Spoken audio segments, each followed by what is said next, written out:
ये कहानी है एक ऐसी सच्चाई की जो आपको अंदर तक हिला देगी। सोचिए, एक लड़की जो मां बनती है लेकिन अपने बच्चे को कभी देख भी नहीं पाती। यशोदा एक ऐसी सरोगेट मदर जिसने आज तक किसी बच्चे को जन्म लेते नहीं देखा और ना ही किसी मां को दोबारा। लेकिन सवाल ये है, आखिर उन बच्चों और माओं के साथ होता क्या है? मतलब एक तरफ ओलिविया नाम की एक बहुत मशहूर एक्ट्रेस है, वो अपने प्राइवेट पूल में नहा रही होती है और अचानक उसकी मौत हो जाती है। हाँ, और मौत का तरीका देखिए, उसके ड्रिंक में LSD और एक पूरी तरह से अज्ञात ड्रग मिलाया गया था। सबसे अजीब बात वो थी कि उसके चेहरे पर अजीब से निशान बन जाते हैं। मतलब वो कोई नॉर्मल ड्रग ओवरडोज का केस तो बिल्कुल नहीं लग रहा था। बिल्कुल नहीं। और यहाँ दिलचस्प बात यह है कि ठीक उसी समय पुलिस ऑफिसर ऋषि एक और मौत की इन्वेस्टिगेशन कर रहा है। शिवा और मॉडल आरुषि की कार ब्लास्ट में हुई मौत। अरे हाँ, वो कार ब्लास्ट, बाहर से तो वो बिल्कुल एक आम एक्सीडेंट लग रहा था, पर वो एक्सीडेंट था नहीं।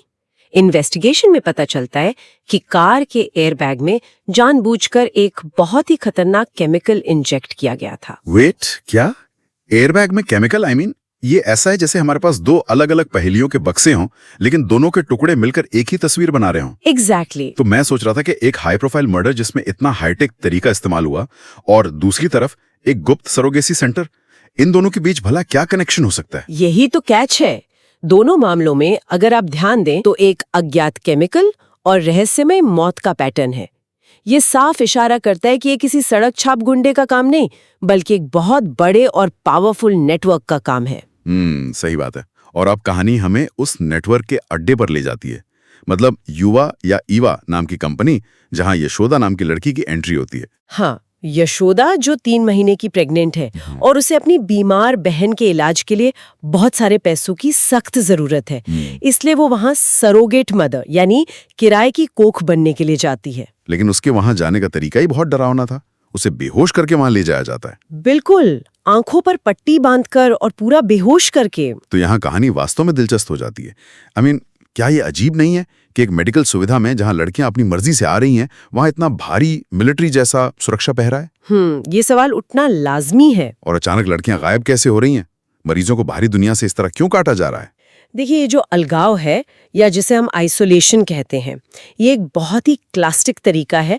जब आप कमजोर और जरूरतमंद लोगों को बाहरी दुनिया से पूरी तरह काट देते हैं तो उन पर नियंत्रण रखना आसान हो जाता है। मतलब उनका माइंड वॉश करना आसान हो जाता है, राइट? हाँ बिल्कुल, उनकी अपनी कोई पहचान नहीं बचती और वो सवाल पूछना बंद कर देते हैं। ये तो बहुत ही खौफनाक है। और युवा कंपनी के अंदर यशोदा की मुलाकात काजल, तेजू, जेनी और लीला जैसी लड़कियों से होती है।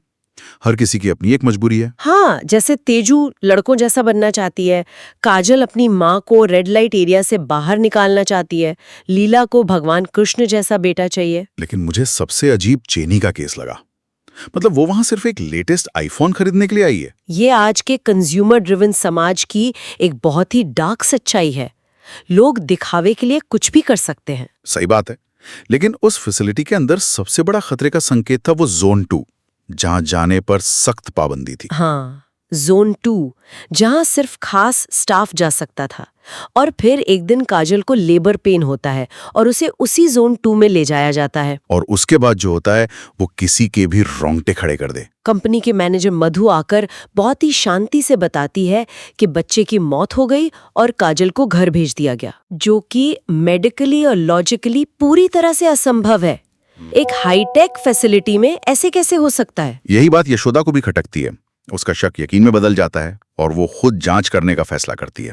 वो डॉक्टर गौतम का कार्ड चुराकर उस प्रतिबंधित जोन 2 में घुस जाती है। और वहीं से इस कहानी के बाहरी इन्वेस्टिगेशन और अंदर की सच्चाई का विलय होता है।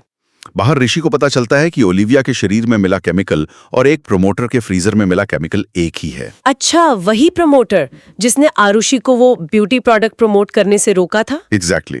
और पुलिस को यह भी पता चलता है कि हर 6 महीने में 122 बहुत ही अमीर विदेशी महिलाएं भारत आती हैं। और दूसरी तरफ अंदर यशोदा जोन 2 में पहुंचती है, जहां उसका सामना जेनी से होता है। हाँ, और यहाँ पता चलता है कि जेनी वहां कोई आईफोन के लिए नहीं आई थी। वो दरअसल मैनेजर मधु की जासूस थी। ओहो, मतलब लड़कियों के बीच ही एक जासूस छोड़ रखी थी। दोनों में भयानक लड़ाई होती है और जेनी मारी जाती है, लेकिन असली सदमा तो उसके बाद लगता है। बिल्कुल, जब यशोदा उस जोन 2 के सबसे गहरे हिस्से में पहुंचती है। मैंने जब वो सुना था मैं हैरान रह गया। वो कोई अस्पताल नहीं था, वो एक डार्क वेब की खौफनाक फैक्ट्री थी। एक विशाल मुर्दा घर जहां काजल, लीला और उन सभी लड़कियों की लाशें थी जिन्हें घर भेजने का झूठ बोला गया था। हाँ, और सिर्फ लाशें ही नहीं, अगर हम इसे बड़े परिप्रेक्ष्य से जोड़ें तो सबसे भयावह चीज वो कंटेनर्स थे जहां हजारों नवजात बच्चों और भ्रूणों को लिक्विड नाइट्रोजन में फ्रीज करके रखा गया था। ये तो इंसानी जीवन का पूरी तरह से कमोडिटीकरण है।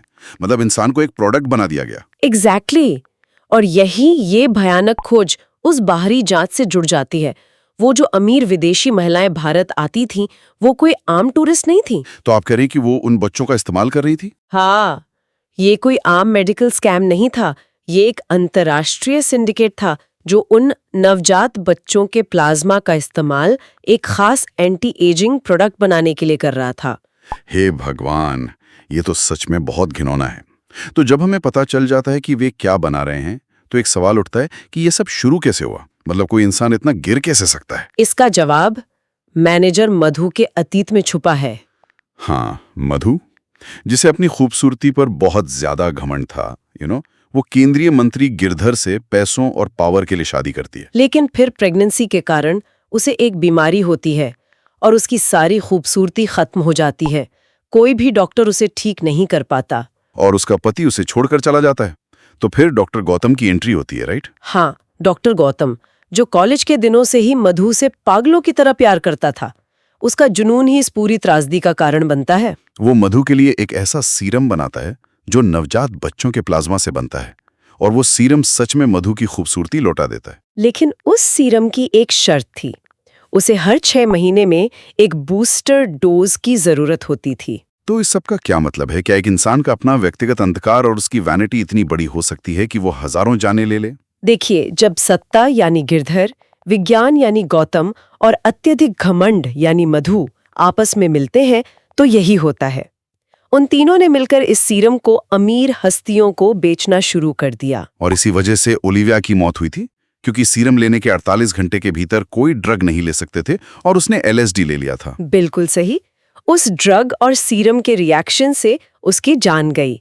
और आरुषि को भी इसलिए मारा गया क्योंकि वो इस प्रोडक्ट के बारे में सवाल पूछने लगी थी। तो अब जब सारे राज खुल चुके हैं तो सवाल था कि यशोदा इस सिंडिकेट को कैसे खत्म करेगी? और यहीं पर कहानी का सबसे बेहतरीन ट्विस्ट आता है। ओहो, वो ट्विस्ट! यशोदा कोई बेबस सरोगेट मदर थी ही नहीं, वो वास्तव में एक अंडरकवर पुलिस ऑफिसर थी। सच में ये एकदम माइंड ब्लोइंग था। उसकी बहन जो असली सरोगेट थी वो गायब हो गई थी, क्योंकि यशोदा को पुलिस ज्वाइन करने के लिए एक भ्रष्ट अधिकारी ने शारीरिक शोषण या भारी रिश्वत की शर्त रखी थी। और उसी शर्त को पूरा करने के लिए पैसे जुटाने के चक्कर में बहन ने सरोगेसी का रास्ता चुना था और मारी गई।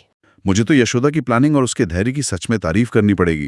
कैसे उसने शुरू से ही कैमरों की जगह और भागने के रास्तों का बारीकी से मुआयना किया था। और आरुषि को भी इसलिए मारा गया क्योंकि वो इस प्रोडक्ट के बारे में सवाल पूछने लगी थी।